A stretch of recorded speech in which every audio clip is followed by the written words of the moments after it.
hundumtuun irraa gorraanii anattis dugoree akka har'aa kana miti madaa kootu siin qooree maalifan si dagadhaa anoo du'an siin oole. Hundumtuun irraa gorraanii anattis dugoree akka har'aa kana miti madaa kootu siin qooree maalifan si dagadhaa anoo du'an siin oole.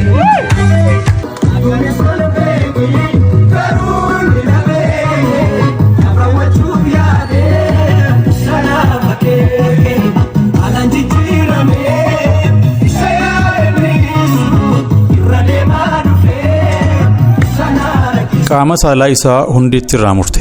Haati manaa isaa qaama saalaa isaatii hundeetti irraa murte. Namni kun waggaa 42 yeroo ta'u jiraata. Erga fuudhee waggaa 20 ta'ee jira. Kaleessa ariifadheenii faarfannaan Liidiyaa Darasee sun ajaa'iba jedhee isin beeksisee miiraan hoogganamee tasgabbiidhaan hin dhaggeeffanne. Har'a garuu gaafa faarfannicha irra deebi'ee dhaggeeffadhu dogoggora keessatti argeera. Kanaaf yeroo lammataa deebi'een barreesse. Hundumtuun irraa gorraanii anattis dugoree akka har'aa kana miti madaa kootu siin qooree maalifan si dagadhaa anoo du'an siin oole. Bulchiinsi magaalaa Ganjii dargaggoota kanneen mallatteessee gadhiiseera jechuu dhageenye. Wanti isaan irratti mallatteessanis bakka hojii keenyatti hin faarfannu kan jedhudha. Baay'ee nama dhiba. Ijoollee kana moontaarbool kaastanii faarfachiistanii jedhanii hidhan.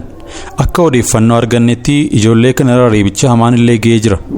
Maali uummata moontaarboon kun isuma mana rifeensaa hoteelaa fi bakkoota garaagaraatti magaalaa keessa iyyaa oolu miti moo? Ijoolleen kun jiippaasiidhaan faarfannaa magaalaa jeeqe moo? Dhuguma magaalaa kana keessatti jiippaasiin hoteela keessa iyyuu hin jiru. Suuqii fi mana suuraa keessa iyyuu hin jiru. Mana dhugaatii keessa sirbiif muuziqaan nama jeeqaa oolu hin jiru. Yoos kan ijoollee kana maaltu adda godhe? Akka isaan hidhaman godheere. Tole namni tokko yoo yakka dalagee immoo ni hidhama malee reebichi irratti geggeessuu maaltu fide? Hotoo jiippaasii kana bananii wajjin sirbanii immoo dhuguma namni ijoollee kana hidhu jira ture. Jiippaasii yookaan moontaarboo wajjin dirqama sirbuu qabu malee faarfachuu hin qabanii jechuudha. Waan hundaafuu ta'iin kun baay'ee nama gaddisiisa. Dargaggoonni kun otoo ta'ee namoota baay'eef fakkeenya ta'u turani. Namni sirbee dhugee xuuxee qaamee machaa'ee gara amantaatti isaatti deebi'ee yoo waaqayyo wajjin jiraate dhaloota gaarii ta'a ture. Amantaa kam keessayyuu haa jiraatu. Namni amantaa isaatti haa cimu. Amantaa isaa haa jabeeffatu. Kan laphee dhaloota keenyaa gaarii godhuu yoo akka amantaa isaatti waaqayyotti dhiyaatan qofaadha. Amantaan garaagaraa nama qajeelcha malee nama hin mancaasu. Ijoollee kanaaf dhaamsi ani qabu jabaadhaa. Isin carra qabeeyyiidha. Namni waan biraa waan meeqayyuu godhee ni reebama. Waan gatii hin baasneefuu ni hidhama. Waan biyya lafaafuu ni wareegama. Isin garuu dhiphina isa kan Kiristoos sana keessa qooda qabaataniitu. Waan faarfattaniif, waan lallabaniif, waan waa'ee Kiristoos dubbataniif gatii kaffaluun carroomuudha. Isin lafa irrattis waaqa irrattis gatiin keessan guddaadha. Baga waan biraaf hin ta'in, baga sababa faarfattaniif reebamtanii, baga sababa faarfattaniif hidhamtan. Waan kanaafuu waaqayyoon galateeffadhaa. Carraan kun nama hundaaf hin kennamu. Maatewos 5:9 akkas jedha. Warri nagaa buusan haa gammadan. Isaan ijoollee waaqayyoo hin jedhamu. Warri qajeelummaadhaaf jedhanii ari'ataman haa gammadan. Mootummaa waaqaa kan isaaniiti. Anaaf jedhanii namoonni yommuu isin arrabsan, yommuu isin ari'atan, sobaan waan hundumaa yommuu isin irratti dubbatanis gammadaa. Isaan raajota warra isin duraa akkasumas ari'achaa turan. Egaa yeroo hundumaa gammadaa ililchaa waaqa irratti gatiin keessan guddaa hin ta'a isaaniin jedhe. Isin ifa biyya lafaatii mandarrii tulluu gubbaatti ijaaramee dhokachuu hin danda'u. Luqaas 21:14 kaasee. Maal jennee falmanna jettanii yaadda'u akka isin hin barbaachifne garaatti qabadhaa. Anuu akka ta'utti akka dubbattaniif ogummaa warri isinitti falman dura dhaabbachuu yookiis ittiin mormuu hin dandeenye isiniifan kenna. Warri isin horee obboloonni aantii keessanii fi firri keessan illee dabarsanii isin hin kennu. Isin keessaas kaan hin ajjeesu. Hundinuu anaaf jedhanii isin hin jibbu. Garuu rifeensi mataa keessanii tokko illee hin badu. Egaa rakkina obsuu keessaniin jireenya keessan isa dhugaa hin argattu jedhee isaaniif deebise. Jaranaa waaqayyoon waaqeffachuun yakka miti. Cubbuun akkasii fuula waaqayyoo duratti qaanessaadha. Qaama saalaa isaa hundeetti irraa murte. Haati manaa isaa qaama saalaa isaatii hundeetti irraa murte. Namni kun waggaa 42 yeroo ta'u Arsii jiraata. Erga fuudhee waggaa 20 ta'ee jira. Haadha manaasaa kana waliin ijoollota 6 horatanii jiru. Dhiyeenya kana haati manaasaa isa shakkuu akka jalqabdee fi hinaaffaa hamaa keessaa akka galte dubbata. Yeroo yeroottis bilbila isaa fuutee ergaa inni barreessuu ilaaluu kan jalqabde yeroo ta'u kan hordofee paaswoordii bilbila isaa jijjiiruu isaa dubbate.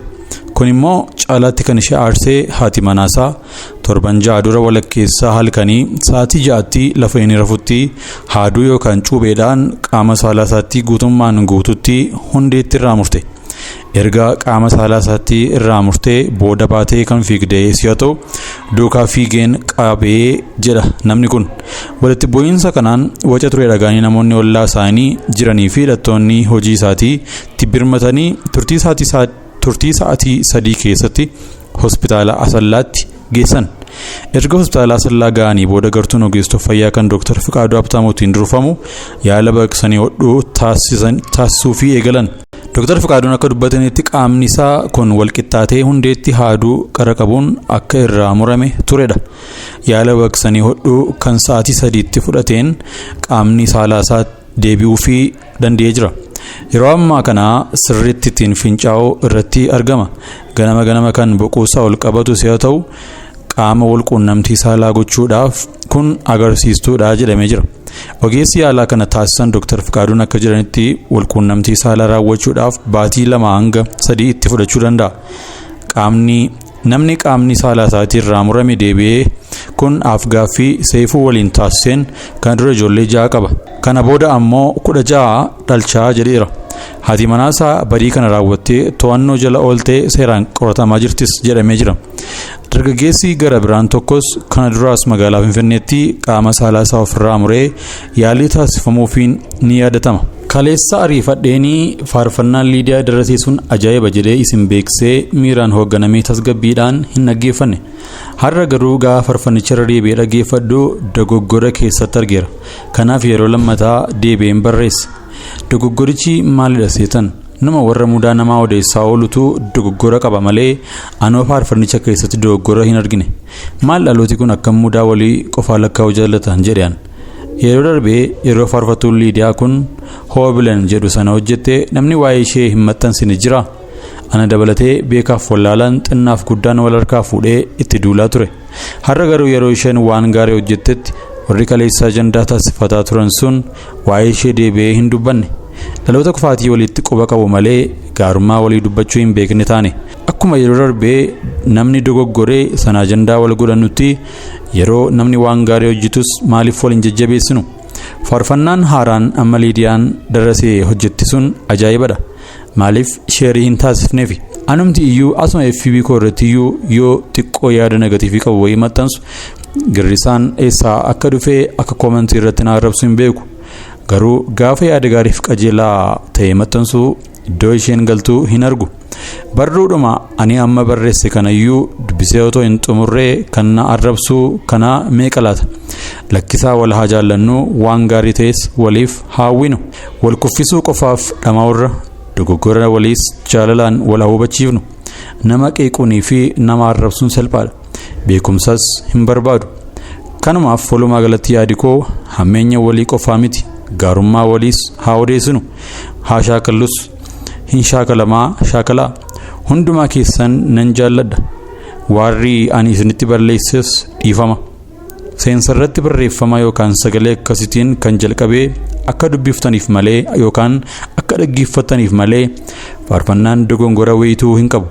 Faarfannaa ajaa'ibaati.